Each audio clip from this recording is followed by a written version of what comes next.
Hello everyone, welcome back. कैसे हैं आप लोग? आशा करते हैं आप लोग बहुत अच्छे होंगे।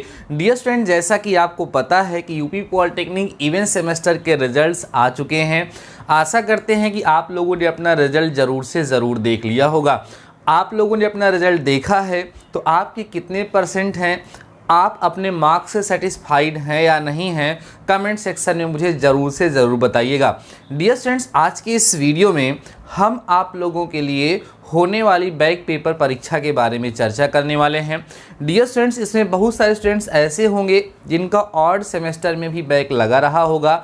तो जो ऑड सेमेस्टर में आप लोगों का बैक लगा था वो बैक कैसे क्लियर होगा, उसका एग्ज़ाम होगा या नहीं होगा, क्या आपको डायरेक्ट उससे रिलेटेड प्रमोट कर दिया जाएगा या नहीं, और इवेंट सेमेस्टर में अगर किसी स्टूडेंट का अर्थात सेकेंड सेमेस्टर, फोर्थ सेमेस्टर या सिक्स सेमेस्टर में अगर किसी स्टूडेंट का किसी सब्जेक्ट में बैक आ रहा है तो उस सिचुएशन में आपका बैक पेपर कब होगा, आज के इस वीडियो में डिस्कस करने वाले हैं। डियर स्टूडेंट्स, वीडियो बहुत ही ज़्यादा इम्पॉर्टेंट है। एक एक बात को खूब ध्यान से समझिएगा जिससे आप लोगों के सारे डाउट्स क्लियर हो जाएंगे और अपने आप नेक्स्ट सेमेस्टर की प्रिपरेशन अच्छे से कर पाएंगे, जो आपके डिप्लोमा के लिए बेहतर होगा। डियर स्टूडेंट्स, आप लोगों के लिए हम थर्ड सेमेस्टर की क्लास जल्द ही स्टार्ट करने वाले हैं, जिसमें मैं आपको अप्लाइड मैथ थर्ड पढ़ाने वाला हूं। लेकिन उसके पहले ये ज़रूरी है कि आप लोग इन सारी बातों से अवगत हो जाएं कि आप थर्ड सेमेस्टर में पहुंच चुके हैं या नहीं पहुंच चुके हैं। आइए dear students, first of all हम बात करते हैं ऑड सेमेस्टर में जो सब्जेक्ट बैक आया था उसके बारे में। डियर स्टूडेंट्स, बहुत सारे स्टूडेंट्स ऐसे रहे होंगे जिनका ऑड सेमेस्टर अर्थात फर्स्ट सेमेस्टर, थर्ड सेमेस्टर और फिफ्थ सेमेस्टर में बैक आया रहा होगा। तो उन बच्चों के लिए बहुत ही ज़्यादा खुशी की खबर है कि फर्स्ट सेमेस्टर, थर्ड सेमेस्टर और फिफ्थ सेमेस्टर मींस जो ऑड सेमेस्टर में बैक था वो आपका ऑटोमेटिकली क्लियर हो जाएगा। उसके लिए आपको कोई एग्ज़ाम देने की आवश्यकता नहीं है। बीटीयूपी ने ये फैसला किया है कि ऑड सेमेस्टर के जो बैक थे उन बैक को डायरेक्ट क्लियर कर दिया जाएगा, आपके मार्क्स बढ़ा करके आपको पास कर दिए जाएंगे। मींस ऑड सेमेस्टर वाला जो आपका बैक था आपको उसके एग्ज़ाम देने की आवश्यकता नहीं है, आप उसमें डायरेक्ट क्लियर हो चुके हैं। अब बात होती है डियर स्टूडेंट्स कि आपके इवेंट सेमेस्टर के लिए क्या कंडीशन है। देखो डियर स्टूडेंट्स, अगर आपके ऑड सेमेस्टर में बैक था तो वो क्लियर कर दिया गया है। इसका मतलब ये है कि आप फर्स्ट ईयर से सेकेंड ईयर में, सेकेंड ईयर से थर्ड ईयर में ऑलरेडी प्रमोट हो जाएंगे। मींस आपका ऑड सेमेस्टर में बैक था तो उसको इवेंट सेमेस्टर के साथ मिला करके काउंट नहीं किया जाएगा। मींस आपका ईयर बैक लगने वाला नहीं है, आपका ईयर बैक नहीं लगेगा। आपके फर्स्ट सेमेस्टर, थर्ड या फिफ्थ सेमेस्टर के जिन भी सब्जेक्ट में बैक थे उनको बीटीयूपी की तरफ से क्लियर कर दिया गया है। उसके लिए आपको कोई भी बैक पेपर का एग्ज़ाम देने की आवश्यकता नहीं है। अब बात होती है कि अगर आपके इवेंट सेमेस्टर के एग्ज़ाम में किसी सब्जेक्ट में बैक आया है तो वो कैसे क्लियर होगा। डियर स्टूडेंट्स, अगर आपके सेकेंड सेमेस्टर में बैक है या फोर्थ सेमेस्टर में बैक है या सिक्स सेमेस्टर में बैक है तो उसके लिए आपको प्रमोट नहीं किया जाएगा। ये तय है कि आप फर्स्ट ईयर में थे मीन्स सेकेंड सेमेस्टर में थे, मीन्स फर्स्ट ईयर में थे तो आप सेकेंड ईयर में जा चुके हैं, मीन्स आप थर्ड सेमेस्टर की पढ़ाई अब कंटिन्यू करेंगे। अगर आप फोर्थ सेमेस्टर में थे तो आप फिफ्थ सेमेस्टर की पढ़ाई अब करेंगे, आपका ईयर बैक नहीं लगेगा। ये बात क्लियर हो चुकी है। लेकिन आपके अगर सेकेंड सेमेस्टर की किसी सब्जेक्ट में बैक लगा है तो वो डायरेक्ट क्लियर नहीं होगा, बीटीयूपी की तरफ से वो क्लियर नहीं होगा। उसका आपको एग्ज़ाम देना होगा और एग्ज़ाम देने के बाद आपको उसको क्लियर करना होगा।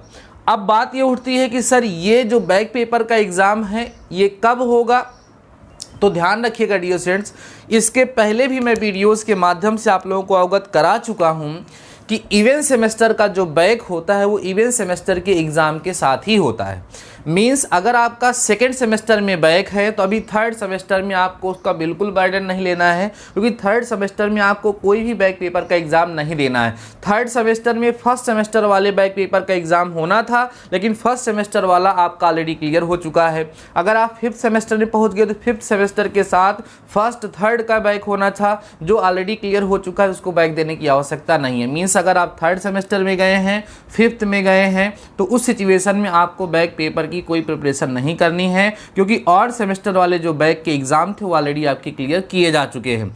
अब जो इवेंट सेमेस्टर का एग्ज़ाम है, तो अगर आपके सेकेंड सेमेस्टर में बैक आए हैं तो उसका एग्ज़ाम आप फोर्थ सेमेस्टर के साथ देंगे। फोर्थ सेमेस्टर में बैक आया है तो उसका एग्ज़ाम आप सिक्स सेमेस्टर के साथ देंगे। अगर आपका सिक्स सेमेस्टर में एग्ज़ाम आया है तो नेक्स्ट ईयर जब होगा तो उसके लिए स्पेशल बैक पेपर परीक्षा कराई जाएगी, या उसके पहले भी स्पेशल बैक पेपर परीक्षा का जो है व्यवस्था की जाती है। उसको दे करके आप अपने डिप्लोमा को कलेक्ट कर सकते हैं, आप पास हो सकते हैं। तो ये थी जानकारी जो मैं आप लोगों को प्रोवाइड कराना चाह रहा था।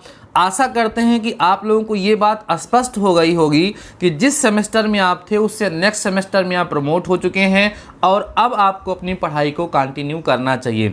डियर स्टूडेंट्स, आपको पता है कि इसके बाद एमसीक्यू, अब की बार एमसीक्यू जो पेपर हुआ उसमें ज़्यादा बच्चों को टेंशन नहीं हुआ। जो नहीं भी पढ़े थे वो इधर उधर से कहीं ना कहीं से ठीक ठाक नंबर पा गए हैं, इसलिए इवेंट सेमेस्टर में तो शायद किसी का बैक नहीं होगा। आई होप ये मैं स्पष्ट रूप से कह पा रहा हूँ कि किसी का भी इवेंट सेमेस्टर में बैक नहीं होगा।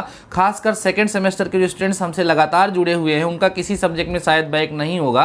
अगर किसी का है तो मुझे कमेंट सेक्शन में जरूर बताइएगा। वैसे मुझे पूरा विश्वास है कि किसी का बैक नहीं होगा, जिससे आप लोगों के लिए बहुत ही ज़्यादा फायदे वाली ये बात हो गई है कि ऑड सेमेस्टर के बैक आपके क्लियर हो गए हैं। इवेंट में आपका बैक लगा नहीं होगा तो आगे की जर्नी आपकी बहुत ही सफलतापूर्वक चलेगी, अगर आप अच्छे से अभी से ही पढ़ाई करना स्टार्ट कर देंगे तो। अब डियर स्टूडेंट्स, बात ये होती है कि मैं थर्ड सेमेस्टर की अप्लाइड मैथ थर्ड स्टार्ट करने वाला हूँ।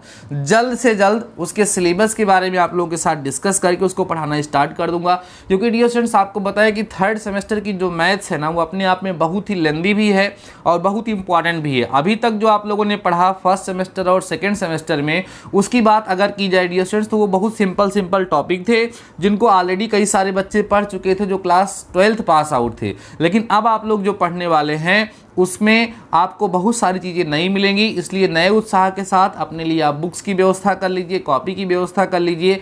जल्द से जल्द मैं आप लोगों की क्लास स्टार्ट करने वाला हूं। बाकी डियर स्टूडेंट्स, अगर आपको ये वीडियो पसंद आया है, अगर आपको ये वीडियो हेल्पफुल लगा है तो अपने दोस्तों के साथ जरूर शेयर करिएगा, जिससे ज़्यादा से ज़्यादा बच्चों की हेल्प हो सके।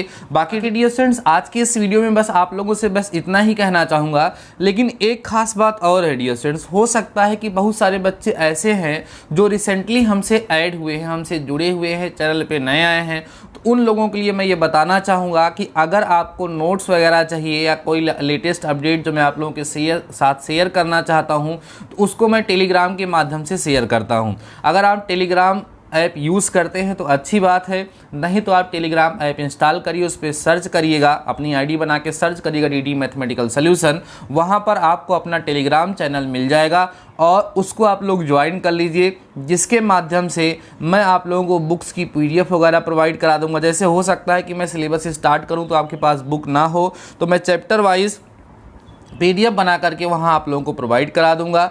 देन मैं अपनी क्लास को कंटिन्यू करूँगा, और अगर कोई लेटेस्ट अपडेट, कोई नोटिस आती है, मुझे डायरेक्ट आप लोगों से इंटरेक्ट होना होता है, तो मैं उसी टेलीग्राम के माध्यम से आप लोगों से डायरेक्ट इंटरेक्ट होता हूं। ठीक है डियर स्टूडेंट्स, अगर आपने नहीं ज्वाइन किया है टेलीग्राम चैनल को ज्वाइन कर लीजिए। बाकी आज के इस वीडियो में बस इतना ही, मिलते हैं नेक्स्ट वीडियो के साथ, तब तक के लिए शानदार रहिए और पढ़ते रहिए।